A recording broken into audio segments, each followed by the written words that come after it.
memperkenalkan diri dengan saya sendiri, yaitu Devi Oktovitra dari Kusuma dengan akhiran 14. Saya Muhammad Sadirwan Sabutra dengan akhiran 24. Saya Faradina Nafiah dengan akhiran 16. Saya Dita Puspitadero dengan akhiran 23. Saya Setia Arum dengan akhiran 34. Saya Damara Geisha dengan akhiran 12. Saya Nimas Sesrama dengan akhiran 32.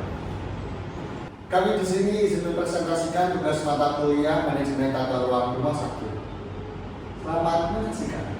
Oke, saya lanjutkan dengan judul perancangan layout fasilitas rumah sakit berbasis ergonomi dan ketiga. Dengan anggota ada 7.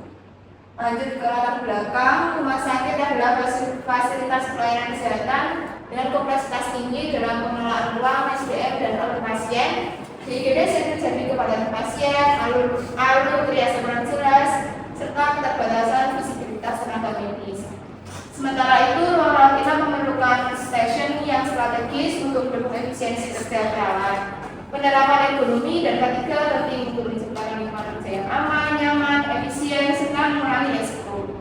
Karena itu diperlukan kajian redesain IGD dan perancangan stasiun rawat inap agar menghasilkan desain optimal sesuai standar keselamatan kerja. Selanjutnya dilanjutkan oleh teman saya.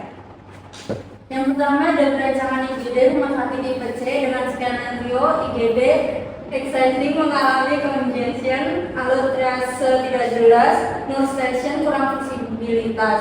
Dengan tugas audit layout, usulkan redesign berbasis zoning dan ergonomi, lalu hitung improvement waktu respon dan kapasitas bed. Lalu ada audit layout, yang pertama zoning belum terdefinisi dengan jelas, yang kedua kapasitas tempat tidur terbatas yaitu 1 bed, lalu jalur triase tidak tersedia atau tidak jelas, dan yang keempat no station tidak memiliki visibilitas optimal. Yang kedua, redesign berbasis zoning dan ergonomi berdasarkan Permenkes nomor 52 tahun 2018. Yang A, pembagian zoning sesuai standar yaitu zona merah harus punya akses langsung dari ambulans dengan waktu respon 0 sampai 5 menit. Yang kedua, zona kuning harus mudah diawasi atau central visibility dengan waktu respon 45 sampai 60 menit. Yang ketiga ada zona hijau harus terpisah agar tidak mengganggu alur psikis dengan waktu respon 120 menit. Yang kedua, yang B menyesuaikan dengan standar ergonomi, yaitu untuk meningkatkan waktu respon dengan cara menambahkan bed, lalu mengoptimalkan jalur triase untuk minimalisir cross flow atau tabrakan jalur, lalu menerapkan prinsip step pada non-station IGD karena mengoptimalkan pengawasan dan efisiensi.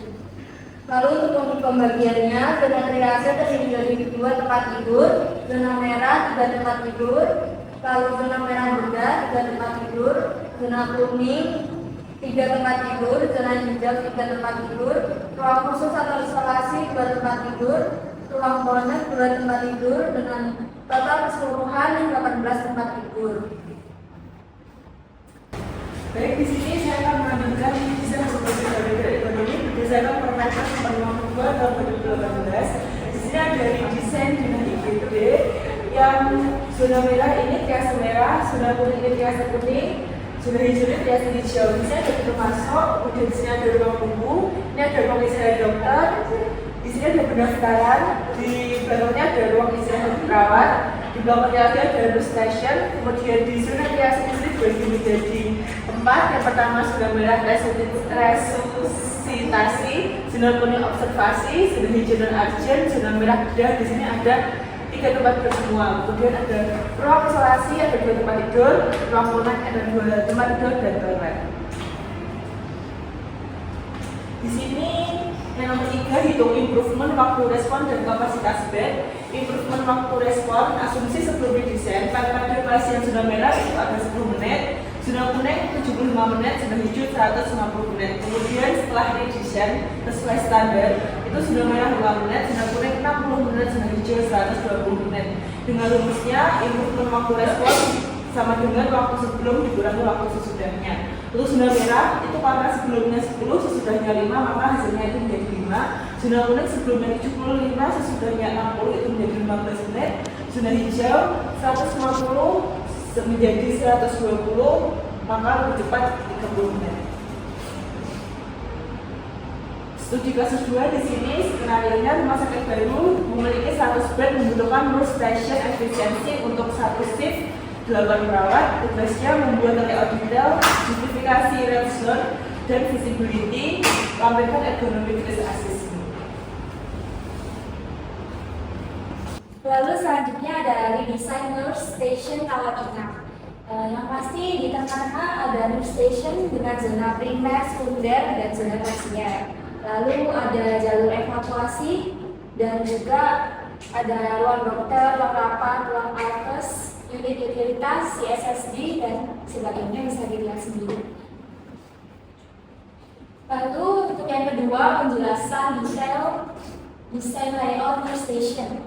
Yang pertama adalah konsep penempatan terpusat atau centralized layout. Jadi nurse station dirancang sebagai pusat administrasi, koordinasi, dan pengawasan pasien. Layout terpusat berbentuk U ditempatkan di tengah koridor ganda agar jarak ke seluruh kamar seimbang, akses perawat lebih cepat, dan aktivitas tidak menumpuk. Lalu area terdiri dari monitoring di depan, dokumentasi di dalam, serta persiapan obat yang aman dan terkontrol. Lalu yang kedua ada pembagian fungsi internal ruang yang jelas. Alur kerja perawat dibuat linear dan efisien, dari monitoring, dokumentasi, hingga tindakan pasien tanpa jalur saling berpotongan. Sirkulasi yang cukup luas agar beberapa perawat dapat bergerak bersamaan tanpa hambatan. Lalu yang terakhir visibilitas atau line of sight.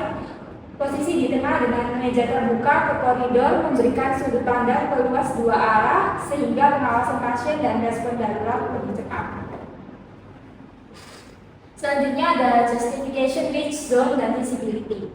Untuk yang pertama ada primary reach zone, area terdekat dari perawat antara 30 hingga 40 cm untuk alat yang sering digunakan seperti keyboard, mouse, call system, dan alat komunikasi.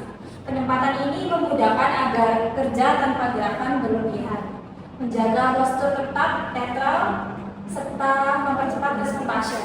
Lalu yang kedua ada secondary reach zone dengan area jangkauan sekitar 40 hingga 70 cm untuk barang yang sering digunakan seperti dokumen pasien, formulir, alat tulis, dan perlengkapan medis ringan. Yang berfungsi untuk mendukung aktivitas utama, menjaga meja tetap rapi dan masih aman secara ergonomis. Lalu untuk yang terakhir ada tertiary zone dengan sekitar lebih dari 70 cm yang memerlukan berdiri atau langkah untuk menjangkaunya.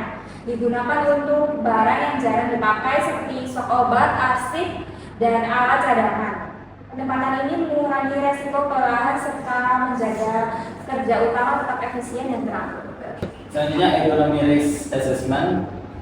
Ini adalah menunjukkan resiko-resiko atau bahaya-bahaya fisik yang dapat terjadi untuk menghambat pekerjaan. Banyak bahaya seperti kelelahan kaki serta perjalanan kognitif tinggi. Semuanya ini ada penyebab dampak itu sudah tertera dapat dilihat di paragraf. Next. Selanjutnya kita masuk ke bagian analisa berdasarkan kriteria penilaian IGD RS tipe C. Yang pertama tentunya kesesuaian regulasi K3.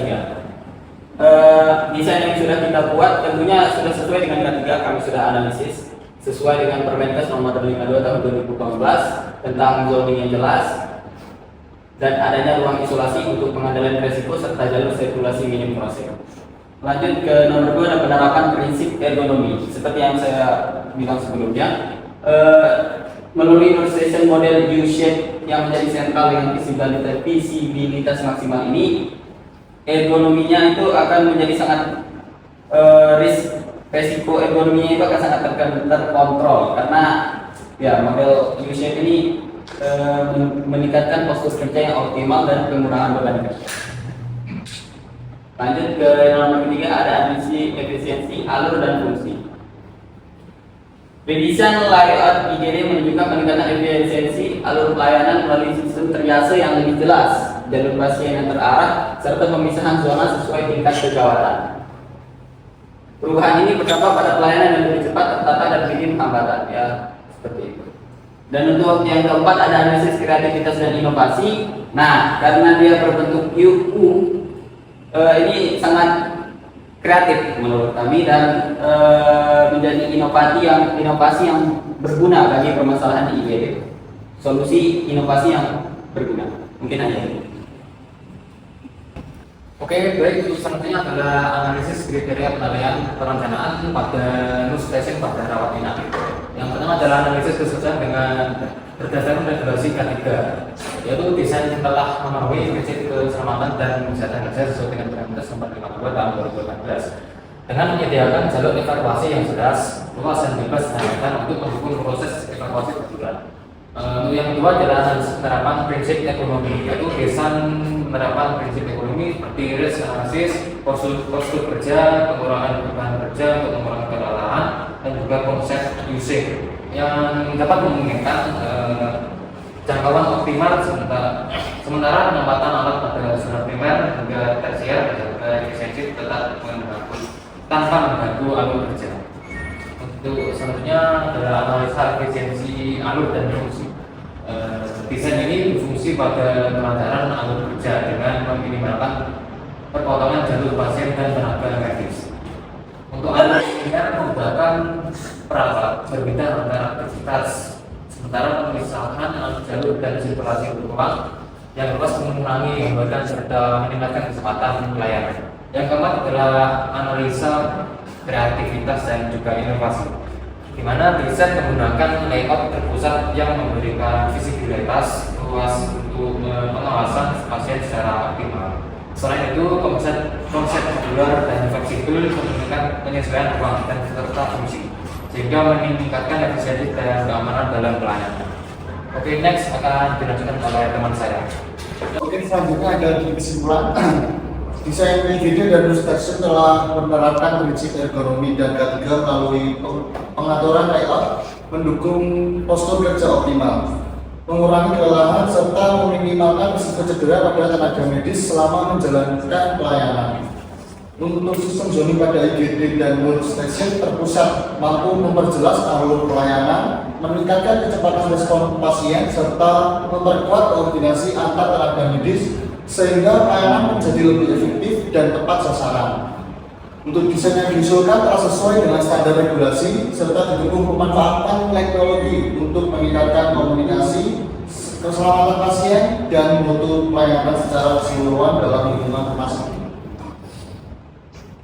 Untuk sarannya ada perancangan sudah memenuhi banyak aspek penting, namun masih belum perlu peningkatan melalui evaluasi berkala agar tetap relevan dengan kebutuhan. Selain itu, integrasi teknologi seperti sistem monitoring dan pencatatan elektronik perlu dioptimalkan untuk meningkatkan efisiensi. Pelatihan rutin terkait ergonomi dan keselamatan kerja juga penting agar implementasi desain berjalan maksimal. Baik, sekian, terima kasih. Kami dari kelompok 1 izin pamit. Kalau ada salah mohon dimaafkan. Assalamualaikum warahmatullahi wabarakatuh.